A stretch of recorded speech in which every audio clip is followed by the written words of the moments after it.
فرماتے ہیں، اور میں نے جنوں اور انسانوں کو اپنی عبادت کے لیے پیدا کیا ہے۔ اللہ تعالیٰ نے ہمارے باپ کو کیوں پیدا فرمایا؟ ہمیں کیوں پیدا فرمایا؟ تاکہ ہم اس کی عبادت کریں، اگرچہ وہ عبادت کا محتاج نہیں، وہ تو بے نیاز ہے، البتہ ہم اس کے محتاج ہیں۔ اس کے اسماء بہترین اور حسین ہیں، وہ عالیشان صفات کا مالک ہے۔ اس نے اپنے ناموں کے آثار ظاہر کرنے کے لیے مخلوق کو پیدا فرمایا، رحمت کے آثار، قدرت کے آثار، جبر اور طاقت کے آثار اور حکمت کے آثار ظاہر کرنے کے لیے مخلوقات کو پیدا فرمایا، ورنہ وہ کسی چیز کا محتاج نہیں۔ آدم علیہ السلام کی تخلیق سے پہلے ہی اس بارے میں اللہ تعالیٰ کا فرشتوں سے مکالمہ ہوا۔ اللہ تعالیٰ نے فرمایا، اور جب تیرے رب نے فرشتوں سے کہا میں زمین میں ایک خلیفہ بنانے والا ہوں۔ خلیفہ سے مراد ہے نائب، اور یہ کہ اس کی نسل میں سے ہر ایک دوسرے کا خلیفہ ہوگا، جبکہ سیدنا ابو بکر صدیق رضی اللہ عنہ نبی اکرم صلی اللہ علیہ وسلم کے خلیفہ ہوئے، سو اللہ نے ایک خلیفہ بنانے کا ارادہ فرمایا جو زمین میں حکومت کرے اور اس کو آباد کرے۔ چنانچہ اللہ تعالیٰ نے فرمایا، اللہ تعالیٰ نے تمہیں زمین سے پیدا کیا اور اسی نے اس زمین میں تمہیں بسایا ہے۔ اللہ تعالیٰ کا ارادہ ہوا کہ زمین کو آباد کروائے، جبکہ جن اس قابل نہیں تھے، کیونکہ ان میں اس قدر عقل و دانش نہیں تھی کہ زمین کو پر رونق اور سرسبز و شاداب رکھ سکیں۔ علماء جنات کے بارے میں کہتے ہیں ان کا سب سے بڑا عقل مند جن انسانوں کے 10 سالہ بچے کے برابر عقل رکھتا ہے، اس لیے زمین کو آباد کرنے کی صلاحیت اللہ تعالیٰ نے انسان کو بخشی۔ اللہ نے انسان کو بہترین ڈھانچے اور حسین ترین شکل و صورت سے نوازا، پھر اپنی روح اس میں پھونکی۔ فرشتوں نے اس سے سوال کیا، ایسی مخلوق کو کیوں پیدا کرتا ہے جو زمین میں فساد کرے اور خون بہائے؟ اور ہم تیری تسبیح، حمد اور پاکیزگی بیان کرتے ہیں۔ اس کے جواب میں اللہ نے فرمایا، جو میں جانتا ہوں تم نہیں جانتے۔ دراصل فرشتوں نے کسی طرح معلوم کر لیا تھا کہ آدم کی اولاد زمین میں فساد کرے گی، خون ریزی کرے گی، لیکن انہوں نے یہ بات اعتراض کے طور پر نہیں کہی تھی، کیونکہ ایسا اعتراض تو گناہ ہے، اور فرشتے پلک جھپکنے کے برابر اللہ کی معصیت اور نافرمانی نہیں کرتے، بلکہ وہ تو نہایت معزز عبادت گزار ہیں، کسی بات میں اللہ پر پیش دستی اور سبقت نہیں کرتے، اور اس کے حکم پر عمل کرتے ہیں۔ اللہ کے حکم کی نافرمانی نہیں کرتے، بلکہ جو حکم دیا جائے بجا لاتے ہیں۔ اس لیے فرشتوں کا یہ پوچھنا وضاحت طلبی کے لیے تھا، وہ تو انسان کے پیدا کرنے کی وجہ پوچھ رہے تھے۔ وہ زمین میں جنات کے اعمال اور کرتوت کا مشاہدہ کر چکے تھے، یعنی اللہ تعالیٰ نے انہیں پیدا کر کے اختیار دیا تو وہ فتنہ و فساد اور فسق و فجور میں مبتلا ہو گئے، اور اب ایک اور مخلوق زمین میں بسائی جا رہی تھی، تو اس بات کا امکان تھا کہ یہ مخلوق بھی ان کے نقش قدم پر چلے۔ اس لیے فرشتوں نے تعجب اور حیرت کی بنا پر یہ سوال کیا تھا، اور پوچھنے کا مقصد یہ تھا کہ کیا یہ بھی جنوں کی طرح ہوں گے۔ اس طرح انہیں یہ خدشہ لاحق ہوا کہ شاید ان سے اللہ کی عبادت میں کوتاہی یا کمی واقع ہوئی ہے، جس کی وجہ سے اللہ کو نئی مخلوق پیدا کرنا پڑی۔ اس لیے ان کی بات میں یہ بھی تھا کہ ہم تیری حمد اور ثنا بیان کرتے ہیں۔ بہرحال ان کے سوال کے دو مقصد تھے، کیا یہ جنوں کی طرح فساد کرنے والی قوم ہے؟ کیا ہم سے تیری عبادت میں کوتاہی ہوئی ہے؟ اس پر اللہ تعالیٰ نے فرمایا، جو میں جانتا ہوں وہ تم نہیں جانتے۔ اس موقع پر فرشتوں کے ذہنوں میں ایک اور بات بھی آئی، وہ آپس میں کہنے لگے کہ اللہ تعالیٰ جو بھی مخلوق پیدا کرے گا وہ ہم سے زیادہ معزز اور عالم نہیں ہو سکتی۔ یعنی جب فرشتوں نے باقی مخلوقات کا جائزہ لیا، مثلا آسمان، زمین، پہاڑ، جن، چوپایوں وغیرہ کا، تو انہوں نے سوچا یہ ہم سے زیادہ مرتبے والی نہیں ہے، لہذا یہ مخلوق بھی پیدا ہو رہی ہے تو یہ ہم سے زیادہ مرتبہ نہیں رکھتی، یہ ہمارا خاص مقام ہے کہ اللہ کی تسبیح میں مصروف ہیں، کفر سے محفوظ ہیں، ہر حکم بجا لاتے ہیں، اللہ کے تمام احکامات پورے کرتے ہیں، آسمان اور زمین میں اس کا حکم نافذ کرتے ہیں، اور اللہ کے نزدیک ہم سب سے زیادہ شرف والے ہیں۔ لہذا اگر یہ نئی مخلوق انسان بھی پیدا ہو جائے تو کیا ہوا، ہم سے زیادہ معزز اور علم والی تو نہیں ہوگی۔ بہرحال جب اللہ تعالیٰ نے آدم کو پیدا کیا تو زمین کی مٹی لانے کا حکم فرمایا، چنانچہ اللہ تعالیٰ کے پاس مٹی لائی گئی۔ امام ترمذی، ابن حبان اور امام احمد رحمت اللہ علیہ نے ایک حدیث بیان کی ہے جس کے الفاظ کچھ یوں ہیں: اللہ تعالیٰ نے آدم علیہ السلام کو مٹی کی ایک مٹھی سے پیدا فرمایا، اس مٹی کو اللہ تعالیٰ نے پوری زمین سے اٹھوایا تھا۔ یہی وجہ ہے کہ آدم کی اولاد زمین کے لحاظ سے ہی ظہور پذیر ہوئی۔ بعض سرخ رنگ کے ہیں تو بعض سیاہ اور بعض سفید، اور کچھ اس کے درمیان میں ہیں۔ بعض نیک ہیں، بعض خبیث، اور کچھ پاکیزہ قسم کے ہیں۔ انسان کی تخلیق مٹی سے شروع ہوئی، اس مٹی کو پانی سے تر کیا گیا تو یہ طین بن گئی۔ اسی وجہ سے قرآن مجید کی بعض آیات میں تراب کا لفظ آیا ہے۔ تراب خشک مٹی کو کہتے ہیں، اور بعض آیات میں طین کا لفظ آیا ہے۔ طین تر اور بھیگی مٹی کو کہتے ہیں۔ اللہ تعالیٰ فرماتے ہیں خلقہ من تراب، یعنی آدم کو تراب سے پیدا کیا گیا۔ مٹی کی عام حالت کو تراب کہتے ہیں، اور فرمایا جب آپ کے رب نے فرشتوں سے کہا کہ میں مٹی سے بشر کو پیدا کرنے والا ہوں، جب اس مٹی کو پانی سے زیادہ بھگویا گیا تو وہ لیسدار ہونا شروع ہو گئی۔ اسی لیے اللہ تعالیٰ نے فرمایا ہم نے انسان کو لیسدار اور چپکنے والی مٹی سے پیدا کیا۔ پھر اللہ تعالیٰ نے اپنے مبارک ہاتھوں سے انسان کا ڈھانچہ تیار کیا۔ اللہ نے فرمایا خلقت بیدی، میں نے اپنے دونوں ہاتھوں سے پیدا کیا۔ اللہ تعالیٰ نے انسان کی خلقت فرشتوں کے سپرد نہ کی، بلکہ بذات خود اسے تخلیق کے مراحل سے گزارا اور اپنے ہاتھوں سے اس کی تصویر کشی کی۔ اللہ نے انسان کو پہلے ایک مورتی کی صورت میں ڈھالا، اس کے بعد ایک مقررہ مدت تک چھوڑے رکھا، یہاں تک کہ گیلی مٹی خشک ہو گئی اور اس کا رنگ سیاہ ہو گیا، بدبو آنے لگی۔ پھر وہ کھنکھناتی مٹی میں بدل گئی اور آخرکار آگ پر پکی ہوئی مٹی یعنی فخار ٹھیکری کی صورت اختیار کر گئی، جس سے مٹکے وغیرہ تیار کیے جاتے ہیں۔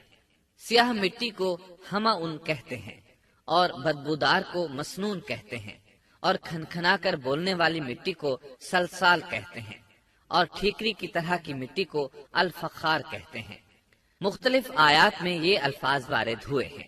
اور یقیناً ہم نے انسان کو کھنکھناتی خشک مٹی سے پیدا کیا جو کہ بدبودار اور سیاہ گارے سے خشک ہوئی تھی۔ اور فرمایا اللہ نے انسان کو کھنکھناتی مٹی سے پیدا کیا جو کہ ٹھیکری کی طرح تھی۔ ان تمام آیات کریمہ میں کوئی تناقض، تعارض اور اختلاف نہیں، اس لیے کہ ان مختلف آیات میں انسان کو اس کی تخلیق کے مختلف مراحل کی یاد دہانی کرائی گئی ہے۔ خلاصہ کلام یہ ہوا کہ تخلیق کے عمل کا پہلا مرحلہ تراب تھا، یعنی عام حالت والی خشک مٹی، پھر طین یعنی بھگوئی ہوئی مٹی، پھر لیسدار مٹی یعنی سلسال، پھر ٹھیکری کی طرح کی مٹی یعنی فخار، اور یہ کام جمعے کی آخری گھڑی میں کیا گیا۔ اور یہ دن اللہ کے لحاظ سے شمار ہونے والے دنوں میں سے ہمارے دنوں کی طرح نہ تھا، ہمارے اور اللہ کے دن مختلف ہیں۔ تخلیق آدم دراصل اللہ کا کرشمہ ہے، انسانوں کو ایک صورت عطا کی گئی۔ اس مرحلے کا تذکرہ بخاری اور مسند احمد کی ایک روایت میں ہے۔ اللہ نے آدم کو پیدا کیا اور ان کا قد 60 ہاتھ یا 60 میٹر لمبا تھا۔ تمام جنتی لوگ اس قد آدم کے ساتھ جنت میں داخل ہوں گے، اور اس وقت سے لے کر آج تک مخلوق کا قد کم ہوتا چلا آ رہا ہے۔ بعد والے لوگ گزشتہ زمانے کے لوگوں سے ہمیشہ چھوٹے قد کے ہوتے چلے آ رہے ہیں۔ بہرحال سب سے پہلے اور سب سے لمبے انسان آدم علیہ السلام تھے۔ امام احمد نے منفرد طور پر ایک روایت بیان کی ہے، اس میں رسول اکرم صلی اللہ علیہ وسلم نے آدم علیہ السلام کی لمبائی 60 ہاتھ یعنی 60 میٹر اور چوڑائی 7 ہاتھ بیان فرمائی ہے۔ سبحان اللہ! سیدنا آدم کس قدر ضخیم اور عظیم مخلوق تھے۔ صحیح مسلم اور مسند احمد کی روایت میں ہے۔ اللہ نے آدم کو پیدا کیا تو اسے اپنی منشا کے مطابق کچھ عرصہ ڈھانچے کی صورت میں چھوڑے رکھا۔ ابلیس اس کے ارد گرد چکر لگانے لگا۔ اس نے دیکھا کہ وہ پیٹ والا ہے۔ وہ سمجھ گیا کہ یہ مخلوق اپنے آپ پر کنٹرول نہیں کر سکے گی۔ اس حدیث سے معلوم ہوتا ہے کہ انسانوں کی طرح جنات کا پیٹ نہیں ہے، صرف انسان ایسا ہے جس کا اندر والا حصہ کھوکھلا ہے۔ بہرحال اللہ نے انسان کو اس شکل و صورت میں پیدا فرمایا۔ احادیث مبارکہ میں آدم علیہ السلام اور ابلیس ملعون کا قصہ تفصیل سے بھی موجود ہے اور مختصر بھی۔ مثلا تفسیر تبری میں سیدنا عبداللہ بن عباس رضی اللہ عنہما سے روایت ہے، اللہ تعالیٰ نے آدم علیہ السلام کی مٹی کا حکم دیا، مٹی لائی گئی۔ اللہ تعالیٰ نے آدم علیہ السلام کو لیسدار اور بدبودار سیاہ مٹی سے پیدا فرمایا، اور یہ کام اللہ نے اپنے مبارک ہاتھوں سے کیا۔ آدم 40 راتیں مجسمے کی صورت میں پڑے رہے۔ جسم موجود تھا لیکن روح نہیں تھی۔ ابلیس آتا، اس ڈھانچے کو ٹھوکر لگاتا تو جسم سے ایسی آواز نکلتی جیسے خالی مٹکے پر ہاتھ مارنے سے نکلتی ہے۔ اسی لیے اللہ نے بھی فرمایا ہے کہ وہ کھن کھناتی مٹی سے پیدا کیے گئے۔ آدم علیہ السلام میں روح ڈالنے سے پہلے ایک مرتبہ فرشتوں کا ان کے پاس سے گزر ہوا تو وہ کچھ گھبرا سے گئے۔ ابلیس کو تو بہت زیادہ گھبراہٹ کا سامنا کرنا پڑا۔ وہ گزرتے ہوئے ٹھوکر مارتا اور کہتا، تجھے کسی خاص مقصد کے لیے پیدا کیا گیا ہے۔ یہ کہہ کر وہ آدم کے منہ میں داخل ہو جاتا اور کمر کے راستے باہر آ جاتا اور فرشتوں سے مخاطب ہو کر کہتا، اس سے گھبرانے کی کوئی ضرورت نہیں۔ اگر مجھے اس پر مسلط کر دیا گیا تو میں یقیناً اسے ہلاکت میں ڈال دوں گا، اور اگر اسے مجھ پر مسلط کر دیا گیا تو بلا شبہ میں اس کی نافرمانی کروں گا۔ اندازہ کیجئے وہ تعجب کر رہا ہے کہ انہیں کیوں پیدا کیا گیا ہے۔ اس کی آدم علیہ السلام سے دشمنی کس قدر پرانی ہے، گویا ابتدا ہی سے یہ عداوت پر ڈٹ گیا تھا۔ بہرحال اللہ نے آدم میں روح پھونکی۔ اس مضمون کو قرآن مجید میں جا بجا ذکر کیا گیا ہے۔ اللہ تعالیٰ فرماتے ہیں، جب میں اس کو ٹھیک ٹھاک کر لوں اور اس میں اپنی روح پھونک دوں تو تم سب اس کے سامنے سجدے میں گر پڑنا۔ ایک اور جگہ فرمایا، اللہ تعالیٰ کے نزدیک عیسیٰ علیہ السلام کی مثال ہو بہو آدم علیہ السلام کی مثال ہے۔ اللہ نے انہیں مٹی سے بنا کر کہا، ہو جا، وہ ہو گئے۔ اللہ نے آدم علیہ السلام کو مٹی سے پیدا کیا، اپنے ہاتھوں سے بنایا، پھر اس میں روح پھونکی۔ اس کا مفصل بیان احادیث میں موجود ہے۔ جب ان میں روح پھونکی گئی اور ابتدا میں روح جیسے ہی سر کے اندر داخل ہوئی، آدم علیہ السلام کو چھینک آ گئی۔ فرشتوں نے آدم علیہ السلام سے کہا، الحمدللہ کہیے۔ انہوں نے کہہ دیا۔ اللہ کی اس تعریف کے جواب میں اللہ تعالیٰ نے فرمایا، رحمک ربک، یعنی تجھ پر تیرا رب رحم فرمائے۔ سبحان اللہ، اللہ ذوالجلال والاکرام نے آدم علیہ السلام میں روح مکمل ہونے سے پہلے ہی انہیں اپنی رحمت سے سرفراز فرما دیا۔ بہرحال جب روح ان کی آنکھوں میں داخل ہوئی اور انہوں نے جنت کے پھلوں کو دیکھا تو ان میں غور و فکر کرنے لگے۔ جب روح پیٹ میں داخل ہوئی تو کھانے کی طلب محسوس ہوئی۔ ابھی روح ٹانگوں تک پہنچی نہیں اور کھانے کی خواہش پہلے ہی محسوس ہونے لگی۔ اس جلد بازی اور عجلت کی وجہ سے اللہ تعالیٰ نے فرمایا، انسان جلد باز مخلوق ہے۔ جب آدم علیہ السلام کو پیدا کر دیا گیا تو اللہ تعالیٰ نے ان کی پشت پر ہاتھ پھیرا۔ ہاتھ پھیرتے ہی ان کی پشت سے قیامت تک پیدا ہونے والے انسان باہر نکل آئے۔ آدم کی تمام اولاد ان کے سامنے ظاہر ہو گئی، اور یہ بات نہایت وضاحت اور صراحت کے ساتھ قرآن مجید اور احادیث مبارکہ میں موجود ہے۔